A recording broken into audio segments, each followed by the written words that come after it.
Hi guys, I'm back. What is a month without reading? Honestly, who goes 4 months without reading? Who? Can you guys tell that I like purple? Hello guys, welcome back to a new video. I haven't posted in a very long time here in this channel, and I get it. Listen, I also didn't know I was going to be gone for almost 4 months. I thought I was going to do Vlogmas. I thought I was going to do all these amazing things in the last couple of months, but a reading slump is a reading slump, and I just experienced my biggest reading slump in so long. 4 months? Who doesn't read for 4 months? I don't know, but I am back, guys. I hope you guys missed me because I missed you. I didn't stop making vlogs. I know this is my first video back to this channel, but if you guys don't know, if you guys weren't aware, if you guys don't follow me on Instagram, I did create a new channel here on YouTube, obviously, because I realized that I still wanted to post. I wanted to make videos. I wanted to vlog. I wanted to share things with you guys, but I wasn't reading at that time. My reading slump was a very long one. I had been thinking about this for a very long time, but I hadn't made the decision because I can barely keep up with one channel, let alone two. But for viewing purposes, for audience purposes, for content purposes, I decided to go ahead and create a new channel where I could share more about my day-to-day life without having to feel pressure or feel the pressure to read, and also so the algorithm wouldn't get confused and not push my reading vlogs and push the other ones, or vice versa. You know how this goes. I knew that if I started posting day-to-day life and not reading vlogs, once we're gonna get pushed, once we're not. I'm just trying to keep up with both channels at the time. It was just a matter of me getting back into reading for me to post in this channel, and this is gonna still be a reading channel. So I'm back. I'm here. I do have a microphone and a new camera. I'm trying this one out. So this might look different from my other videos. I'm gonna see how it goes. I'm gonna try it out.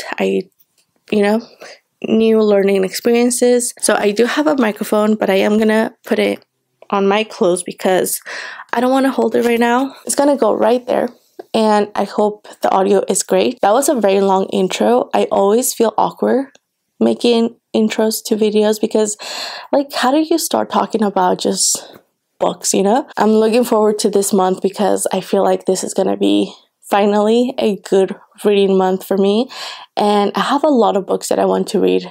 I wish I could read all of the books that I didn't get to read in the last 4 months, but you know what? One book at a time, maybe 2 to 3 books at a time if I can multitask. I'm usually a 1 book per at a time girly, so we're gonna see how this month goes. For this month, I really wanted to create a reading challenge for me. I wanted to do the jar challenge, or how I choose the books I was going to read.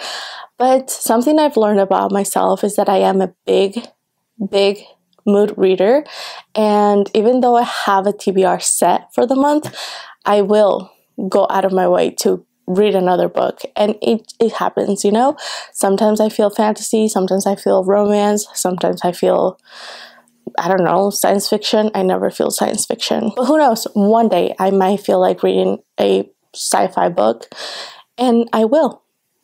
But I still love the idea of looking at my bookshelves and choosing the books that I might read for that month, because most of the time it helps. So I've gone through my bookshelves and just picked out a few that I want to read. I have some physical books that I want to read. I do have some audiobooks that I want to read or listen to in this case. And I also have some Kindle options, and I'm going to share all of those with you guys. For my Kindle, I just realized I don't have it with me. I do have a Kindle that I don't get to use much because I just prefer to read physical books, but I want to use the Kindle because it is so convenient with taking it everywhere with me. So the book that I'm reading at the moment, and I'm using my Kindle for it, is Divine Rivals by Rebecca Ross. I have heard amazing things about this book. I'm only like 100 pages into it, so I'm not gonna say much about it, but I'm really enjoying it. I didn't know what it was about, but I liked this idea of like these journalist rivals, you know, working for this, for it's like a newspaper, and I don't know much about it. There's a war going on, and our main character's brother has gone to this war, and she hasn't heard from him, and the war should have been over by the time, like 6 months after he left. And it's just, I really like the characters so far. It's interesting. I'm still learning about the world. So far so good. I have heard great things about it, so I can't wait to continue with it. I can't remember the name of the second book, but if I do love this book, I will want to continue with the second book. So that is another book that I'm going to be reading hopefully this month. I will pick it up because I don't want to just not read it and then forget everything that happened in this book. And I believe there's only 2 books, so that's great. I can finish the series or the duology at this time. So those are the 2 books that I'm planning to read on my Kindle at the moment. Now for the audiobook that I want to read this month or listen to this month. I don't have a physical copy. I was gonna buy one yesterday, but I decided to just leave it because I have, now it's called Ever And. It used to be Scribd. I do have it. I love to listen to audiobooks through them, and I mean, the ideal would be to just listen to them and not buy in the book, you know, saving myself money because I already pay for the subscriptions. I want to take advantage of that without having to get the book. For this case, I'm going to read More Than You'll Ever Know by Katie Gutierrez. This one was recommended to me by one of my coworkers. We talk about books.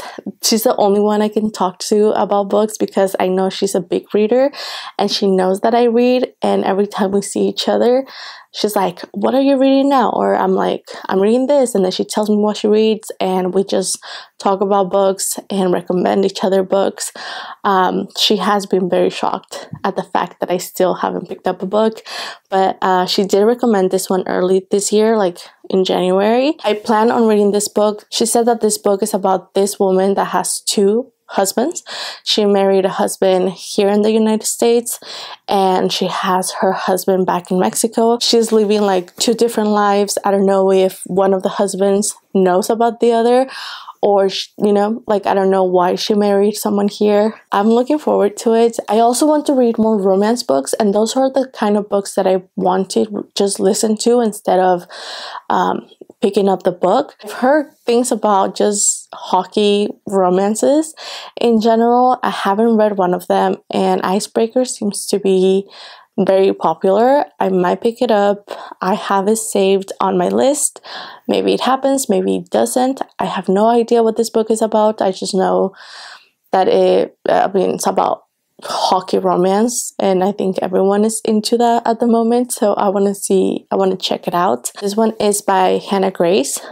If you guys have read this book, let me know what you think about it. If you guys have any other recommendations about any of this kind of books, let me know because I am very interested. So those are the audiobooks that I plan to listen to. And now to my physical TBR. Let's start with a romance book that I have right here, and that is Life is Too Short by Abby Jimenez. I have been making my way through her books. They are such good stories, amazing characters. The light keeps changing because the sun keeps going in and out. I apologize for that. This is not gonna last. It's already getting covered by a cloud. So back to the book. This is actually the first book that I heard about Abby Jimenez when I still hadn't read any of her books. But instead of picking this one up, I picked up another one. I have been making my way through them. I just love her writing. It's so easy and nice. One of my favorite books by her is Part of Your World, and I just love that book so much. I have no idea what this one is about. There's always a dog involved in their stories, or animals and music and all that kind of stuff, so I'm excited for this one. Okay, so I just read a little bit from it, and we are following Vanessa, who quits her job to pursue her dream of traveling in the world, and I think she creates a YouTube channel and she gains a lot of followers, and then something's gonna happen to her sister. I don't know. I don't want to know much about it. The least I know about a book, the better for me. So I know it's gonna be a good story. There's gonna be romance, angst, everything. I just know it, and I'm excited for it. The next book is a book that I already started, and actually my husband chose this book for me during my reading slump. I asked him to choose a book that I could read to see if I could get back into it, and he told me to read Eragon by Christopher Paolini, and I read about 3-4 chapters of this, and I haven't picked it up again, but I do want to continue reading it. Everyone read the book when they were younger. I didn't. I'm looking forward to getting into this world and getting to read. I watched the movie, so I have an idea of what it is. Fun fact, I remember loving the movie. Everyone says it was not a good movie, but I enjoyed it. And speaking about dragons, who doesn't love a good dragon story? And I am so excited for this book. I can't believe I wasn't able to pick this one up when it came out. That is the second part to Fourth Wing, Iron Flame by Rebecca Yarros. You guys know, if you guys have seen that vlog, I loved Fourth Wing with all my heart. I was obsessed with it. I love the characters, the school, the dragons. It was such a good book. I had so much fun reading it, and I was so excited that we were gonna get the second book the same year. Back in I knew it was coming out in November, and I was so excited for it. I want to say that I read the first chapter, but you guys, I was already in my reading slump. I remember coming back from New York, and the book had just released. And I went looking for it the next day. It was gone. No one had it. I had to order it from Amazon. Even though I wanted to go pick it up myself, it was gone already. In one day, all copies gone. So I jumped on Amazon, got myself a copy. I read one chapter, put it down, and I decided to not read it because I knew I was already in a reading slump and I wasn't going to enjoy it, so I didn't pick it up. But I am so excited. So far, I have not been spoiled. I don't know, it's not that I haven't looked for it or I have been avoiding it. I haven't been spoiled, so don't spoil it. No spoilers, please. I am going to read it. I think this is one of the first books that I'm picking up this month. The sooner the better. I can't wait. Can't wait to get back to the world. Can't wait to see what happens, because if you guys know, the cliffhanger at the end of the first book, that was amazingly done. Last but not least, it was a very anticipated book release for the end of the year. Wanted to get the book and read it. It is the last book in the series, and that is A Curse for True Love by Stephanie Garber. This is the third book in the Once Upon a Broken Heart trilogy. And if you guys know, I love Jax. Jax has been one of my favorite characters since Caraval. In Caraval, he was my favorite character. I didn't care about Legend. I didn't care about the other guy or the sisters. I just wanted to know more about Jax. So when she came out with this trilogy, I was so excited. However, I can't get enough of Jax. She just gives me crumbs and crumbs, and I'm okay with that. I take all the crumbs that I can get. I might be wrong, I'm not sure, but I believe that we do get Jax's point of view in this book. I'm not sure, but I'm looking forward to it. I love the second book. I did enjoy the second book more than the first one, but I've read the first book. I read the first book, Once a Broken Heart, twice already, and I enjoyed it the second time more. But I did enjoy the second book more than the first one. So I've heard mixed reviews about this one. Also, I still haven't gotten any spoilers about this book, and I'm surprised. I don't know how, but I'm just grateful that I haven't been spoiled for any of these. But yeah, I'm really looking forward to finishing this one, seeing what happens with Jax and Evangeline. It's such a good story. If you guys haven't picked it up, I highly recommend it. It's one of my favorite stories. I really do enjoy the Caraval series, but I enjoyed this one more just because of the characters. Jax, I don't know. I have been thinking about getting a tattoo for this series. It would be my first bookish tattoo, but I still haven't made up my mind, so we'll see what happens. This was supposed to be a short video of me coming back and showing you guys some of the books that I'm looking forward to reading. I am excited to get back into reading and just enjoying my time in these stories, getting lost in them. And yeah, just really excited and happy to be back. More videos are coming. I just have to edit them. But yeah, stay tuned. So that is all for this video. Thank you guys so much for watching. I hope you guys stayed till the end, and I hope to see you guys soon. Bye. And like I said, this is a new camera, new microphone, so I hope that this turns out good.